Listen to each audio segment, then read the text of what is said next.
Parler sans préparation, tout un débat, c'est ce qu'on appelle de la prise de parole improvisée ou encore de la prise de parole impromptue. Et pour de nombreuses personnes parmi nous, eh bien c'est un stress, c'est très compliqué. Alors je vais vous donner un petit exercice très facile à mettre en place.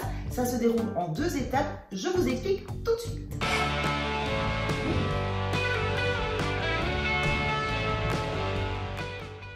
Bonjour et bienvenue dans une nouvelle vidéo consacrée à des prises de parole plus fluides et plus impactantes. Je m'appelle Sabine, je suis productrice d'événements et plus particulièrement de conférences. Et mon dada à moi, eh bien, c'est de vous donner un maximum d'outils pour vous sentir plus à l'aise dans vos prises de parole. Alors aujourd'hui, on parle d'improvisation et je vais vous donner un petit exercice qui va se dérouler en 2 étapes. La première étape se déroule pendant 2 minutes, donc c'est assez court, donc je vous suggère de rester avec moi pendant toute la durée de l'exercice que vous allez faire. Je vais me taire pendant l'exercice et ensuite je vous donne la 2e étape de l'exercice. Alors l'exercice est simple et il a l'avantage que vous pouvez le faire n'importe où sans avoir besoin de matériel particulier. Dans le cas présent, je vais vous donner l'image et pendant 2 minutes, vous allez expliquer ce que vous voyez sur cette image en laissant libre cours à votre imagination. Alors, je vais lancer l'image. Ayez votre chronomètre à portée de main. Voilà, c'est parti. Voici l'image. 2 minutes, top chrono.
Voilà, parfait. Alors j'espère que vous avez laissé libre cours à votre imagination, qu'elle était débordante. Si ce n'était pas le cas, eh bien n'hésitez pas à recommencer l'exercice, peut-être demain, après-demain. Vous reprenez la même image ou vous prenez toute autre image que vous allez trouver dans un magazine ou tout simplement en regardant par la fenêtre. Petite astuce, vous pouvez faire cela quand vous êtes dans votre voiture à un feu rouge, même si ça ne dure pas pendant 2 minutes. Eh bien vous décrivez, vous parlez au sujet de ce que vous voyez devant vous. Alors la 2e étape, elle va vous aider à supprimer tous ces petits mots parasites, vous savez, ces petits mots que l'on met comme les peut-être, ces petits bruits de respiration. Eh bien, vous allez faire le même exercice, mais vous allez vous enregistrer et vous allez écouter les mots parasites que vous mettez dans votre discours, donc les mots qui vous dérangent, soit parce que ce n'est pas beau, soit parce que c'est un mot qui revient tout le temps. Donc, par exemple, vous dites tout le temps et alors, ou bien donc.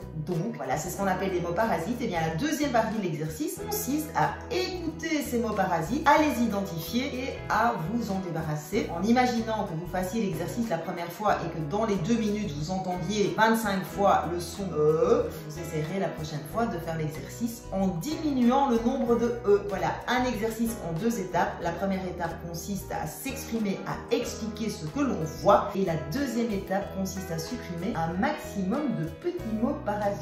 Voilà, c'était mon exercice du jour. Il est assez court mais il est extrêmement efficace, donc je vous souhaite de l'utiliser le plus souvent possible. Vous allez voir, ça va vraiment, vraiment vous aider. On se retrouve très vite pour de nouvelles vidéos sur des prises de parole plus impactantes. D'ici là, portez-vous bien. Ciao, ciao!